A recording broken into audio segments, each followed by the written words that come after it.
You fire me for stealing? I steal your business. My nephew, Bob, had a job selling cell phones at store in a mall. The store was owned by a licensed distributor of one of the big name brands. He was very good at convincing customers to buy calling plans, extended warranties, and accessories that were obscenely profitable. Pretty soon he was the #1 salesman in the store. The owners asked him to transfer to their other store in a different mall, replacing the assistant manager who they had just fired. In addition to an increase in his base pay, he'd get a cut of every sale made while he was in charge. It took him about 2 days to figure out why sales were down. Clueless sales reps and lousy management. The manager would disappear 4 hours at a time, leaving the sales reps to sit around ignoring customers. Most of them would show up late, leave early, or not bother coming in at all. And when they did speak to a customer, they had no idea how to make a sale. On his first day he outsold them all, after making sure the guys on his shift were actually doing their jobs, especially when it came to selling the high profit add-ons. The store's sales improved. The store manager saw what was happening and wasn't too happy. He knew it was matter of time before he was kicked out and Bob took his job. One day they received a shipment of new phones. As usual, Bob signed for them and locked them in a storage closet. The next day was his day off. The manager called and insisted he come in immediately because there was problem. Overnight someone had broken into the store and stolen about 100 of these brand new phones. The mall security camera showed 2 people driving up to the back door, opening it with a key, shutting of the alarm and walking out with the phones. The police were called. He was grilled by the police for a couple of hours, but they had no evidence against him and he had an alibi. But the manager convinced the owners that Bob was probably involved since he had signed for the phones, had keys to the door and storage closet, and knew the alarm code. Bob argued that they hadn't changed the locks or code after they fired the previous assistant manager and anyone could know about the shipment. But he was fired. Actually, they allowed him to resign, and they stiffed him on his last commission check. At the other end of the mall was a store that sold phones for one of the competing cell companies. They knew that since he had joined that other store, their sales were suffering. They hired him on the spot. Sales improved overnight. One of his favorite tricks was to stand in front of the store and wait for a customer to walk by carrying a shopping bag from that other store. He'd chat them up about their brand new phone, calling plan, warranty, etc.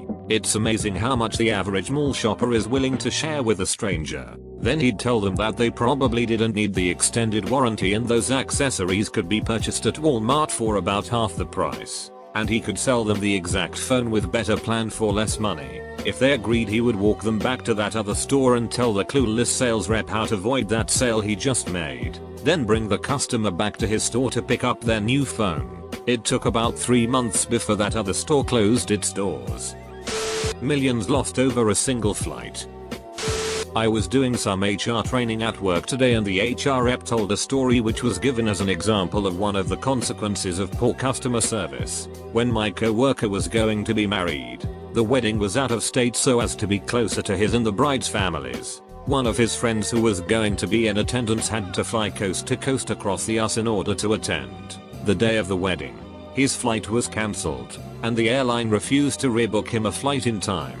And on top of that were not at all kind or hospitable. As a result, he missed his good friend's wedding, and this pissed him off. What the airline didn't know was that this particular person worked as a travel agent. His job was to book commercial flights for large groups. This airline was one of the bigger international airlines based in the US, and someone he would normally consider when booking flights. However, after this airline refused to rebook his cancelled flight and caused him to miss his best friend's wedding, he refused to even consider them as an option for his clients. He was so pissed off by the airline's customer service that he even kept track of how many times he could have booked a flight with them, but instead chose another, perhaps even more expensive option. Over the next couple of years, he cost the airline over $2 million in lost revenue because they were rude to him and refused to rebook his flight, causing him to miss his friend's wedding. Obligatory sorry for formatting. I'm on mobile. Mean lady hates everyone, especially us. We buy her house after she failed to pay her debt. First of all, English isn't my first language, but I try my best. I'm on mobile, so formatting may be it. TLDR at the bottom. The house we live in was built at the same time as hers. My parents were often at the construction site and help if they can. The strange lady was nice to us at the beginning, but that changed soon. This happened around Christmas 2017. We have a neighbor who is very unpopular in our neighborhood. She is well known for harassing people who use the public path at the left side of her house. The path is 1 out of 3 to reach the public playground behind her house. If someone uses the path, she would scream at them that this is her path on her private property, which is wrong. Sometimes she would close the path with a red and white plastic chain and won't let anyone use the path. She would scream at kids on the playground when they were loud. At daytime, she always has her shutters almost down so she can stalk the people on the street and stay unseen. If some kid's ball landed in her garden, she would bring it to the kids and destroy it with a knife right in front of them. All kids knew this and would run by her house if they wanted to go on the playground. When the neighbors' kids were playing in the winter outside in the snow, she would call the CPS equivalent in my country and tell them they were locked outside by their parents as a punishment. If someone walked by her house at night, she would often call the police due to a noise complaint.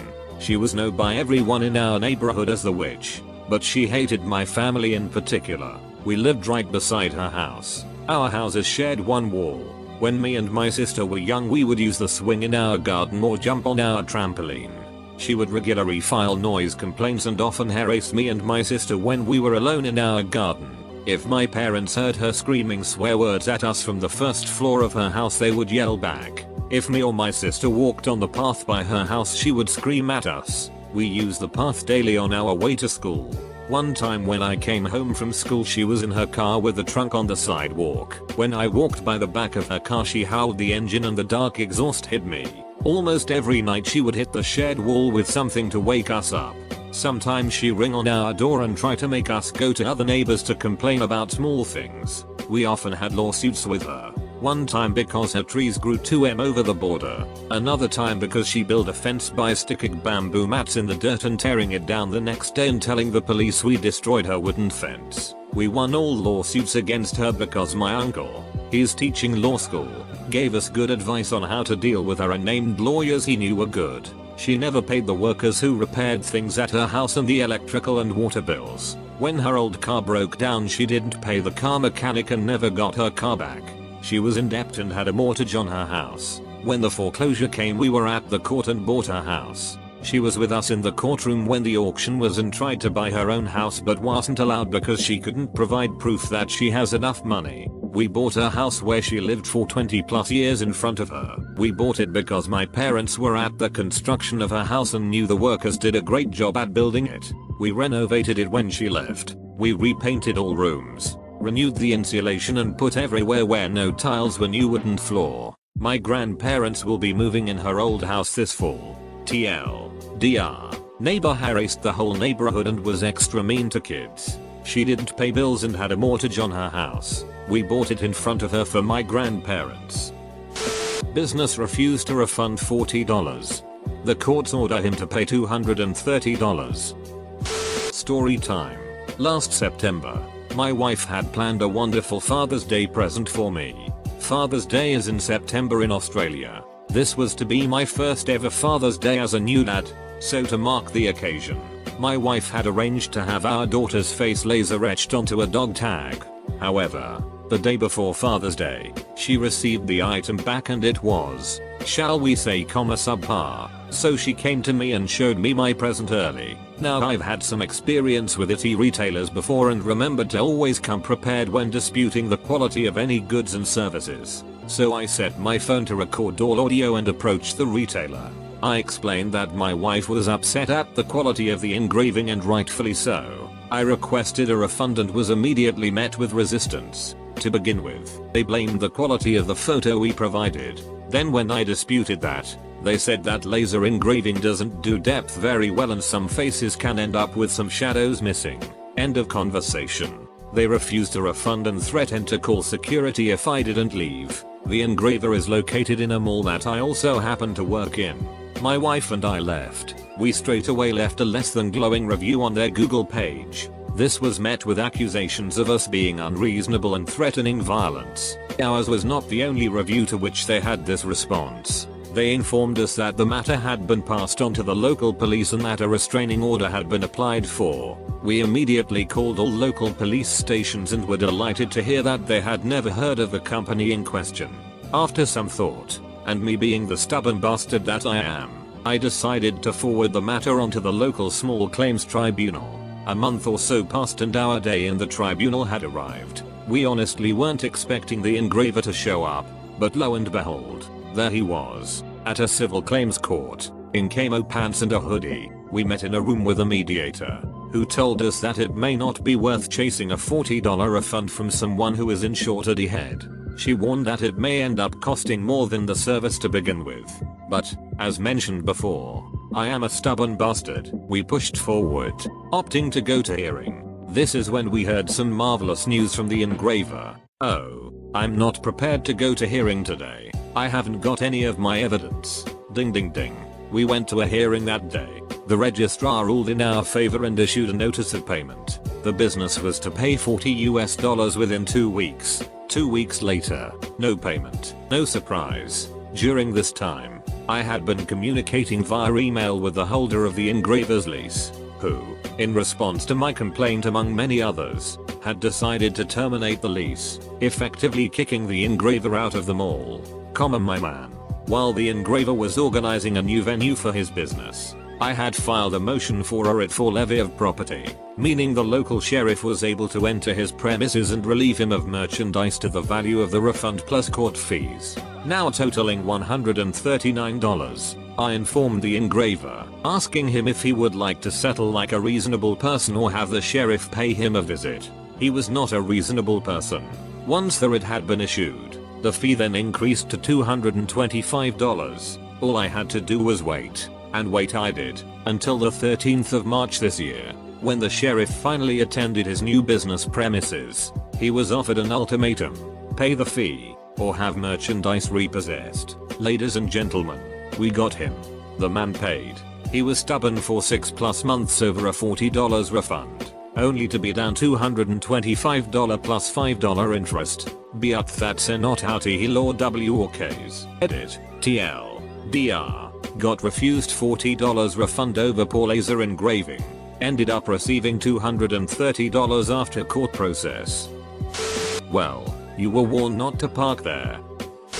This story happened about 15 years ago, give or take. At the time, I worked for a small industrial railroad in my city that served about 20 different industries along the docks. To get to the docks, from the yard where I would pick up the inbound deliveries to the industries cars, we had a mile of street trackage that ran right down the middle of a small street. Numerous bars lined the street on one side, with the river on the other side. Because of city regulations, we were only allowed to operate along that span of track between specific hours, typically 11 at night, to about 5 in the morning. However, since the bars were open at that time, it also meant that we had to trundle along at a crawl, usually walking pace, or just about that, and keep the locomotive on the front end of the movement. Every night I went down that street, there would typically be 2 or 3 people who had parked too close to the tracks, prompting me to have to get people to move their cars. It wasn't a major problem,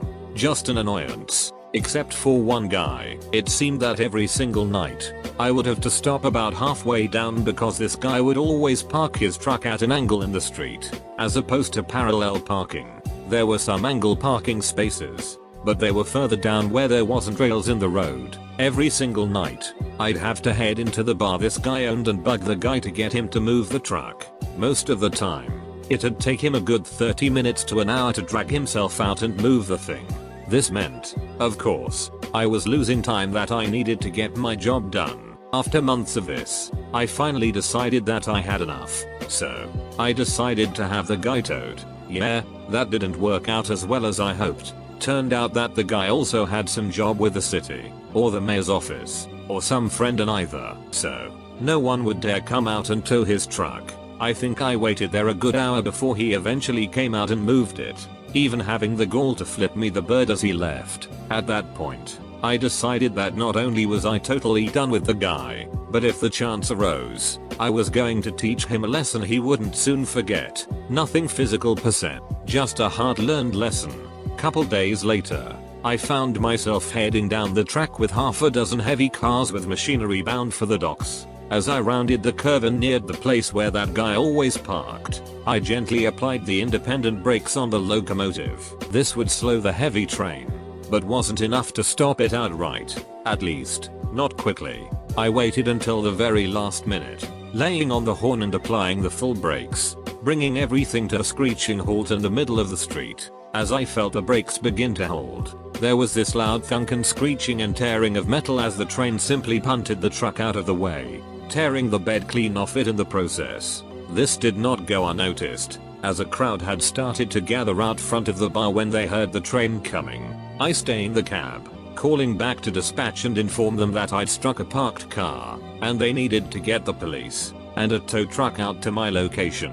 All the while, I could hear this guy screaming, heard him over the sound of the locomotive no less, at the top of his lungs about how he was going to have me thrown in jail, sue the company, and all manner of things. Locking the doors, I opted to just wait in the cab for the boys in blue to arrive. Eventually, they pop around and start taking statements. I explained the problem, noting that I couldn't, well, I could have, but it wouldn't have been a good idea, simply slam on the brakes due to the cargo I was carrying, and that the only reason I hit the truck was because it was improperly parked. I added that the gentleman had been warned in the past that something like this could happen, and had ignored the warnings. The man, for his part, was simply livid, hopping around, yelling at me, yelling at the cops, and just beside himself. In the end, he was ticketed for his bad parking, obstructing the passage of a train, and his truck was totaled, and he ended up on the hook for paying for it. Truck was brand new, and not yet paid off, or so I was told. It took about 2 hours to clean up the mess, and I was, per company rules, suspended for a week during the company investigation. But honestly, it was worth it. Didn't have any problems with him from that point forward either. Disowning their daughter, regretting forever. This basically happened like 3 weeks ago. I moved out from my mother's house, since I was going off to university to study math and physics. My brother had a girlfriend, who I really liked and respected. I soon accepted her as part of my family. She used to spend lots of time at our place, because her parents were a nightmare. They were pretty poor, which doesn't have anything to do with them being horrible parents, just for context, but they also were stingy AF. Here in Germany, you'll get money for your child to buy them food, provide shelter, warmth and clothes. Her parents didn't spend her child money on anything for her. She had to sleep in a dark, cold room, buy her own clothes and got no pocket money. The only money she got was from her job, being a postgirl. That job only amounted to 48 euros total in a month, and her bus ticket would already cost her 58 euros. So she had to ask her mother to lend her something, which she would have to pay back to her. Her parents didn't want her to move out or go study, since she was way too intelligent for them to ever control. Unlike her simple brother, when she said she wanted to move together with my brother into the city, where she had gotten an apprenticeship, her mom nearly exploded. She actually had hoped she wouldn't get the job, so she could realize how stupid she was for wanting a good future for herself. You can imagine how much her parents hated my brother. Fast forward, I come back home to stay a few weeks at home, visiting friends and relatives. She is as usual at our house, but my mother then told me she was living here permanently, being registered exactly at my home address. I'm a little stunned, as I had only some days before that suggested the very thing to her, and she said she didn't want to break ties with her family. But things changed when her mom tried to cut up her prom dress she had been given by my mother as a present. She was furious about what her mother wanted to do. She just explained that she never got such a nice dress, so why would her daughter? My brother GF just called my brother. My mother then drove him. Since his car is getting fixed to her, they just packed up the most stuff they could carry, not including a lot of stuff my brother's GF had gotten as a present, since she didn't pay for it, so it wasn't hers. So her bike, her clothes given to her by her aunt, and some of the presents she had gotten from my brother had to be left behind, since she was threatening with the cops. The last words were, "You can always come back to us when he has beaten you black and blue. We love you." My brother can be a ducking asshole, but he never got violent towards anyone. Since this day she is living with us. Now here come the juice. We have gotten her parents to pay her the child money, they are now owning her. We also requested for a money support for her, since she got no income. She is only 18. So she will get a lot of money, plus her child money, plus the apprenticeship earnings, plus a little extra from our family, since she isn't living with her family anymore. They were getting one jolt, with as a financial support given to you per person and square meters of your living space. The one jolt also got a lot less, mind you. Her parents were gifting themselves smartwatches and laptops to Christmas. My brother's GF had gotten a shampoo bottle with a discount label on it. So, after a few days they realized they were in a lot of financial doo-doo and had to pay her back 4 months of child support, which they couldn't. They pleaded for the amount to be halved, which my brother's GF could have agreed to. But she just took a pen and said duck that, crossed out their plea and put it back into the envelope. She now doesn't have anything to do with her family anymore, who tried through multiple means to get to her. I really admire her for staying that cool all these years. She rocks. Thanks for formatting less bread.